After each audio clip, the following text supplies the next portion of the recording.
Hoy vamos a hablar de dos plantas nativas que conforman una excelente asociación. También se usan en ceropaisajismo y jardines ecosistémicos. Los géneros elegidos son verbena y estipa. Son plantas que crecen a pleno sol, en suelos pobres y bien drenados.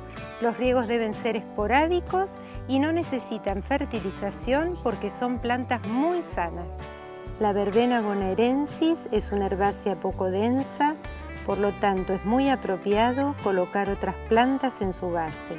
Sus flores moradas atraen muchas mariposas. Florece en primavera, verano y otoño. Su altura alcanza 1 metro, 1,5 metros. La estipa tenuísima es una gramínea de follaje verde claro en invierno y dorado en verano. Florece en primavera y conserva sus panículas plumosas durante el verano. Su altura es de 70 centímetros. Ahora vamos a realizar la plantación. Preparamos el sustrato, plantamos las verbenas y luego las estipas. Realizamos un riego abundante, colocamos chips para terminación y sembramos césped alrededor. Espero que les haya gustado nuestro video y los invitamos a dejar sus comentarios.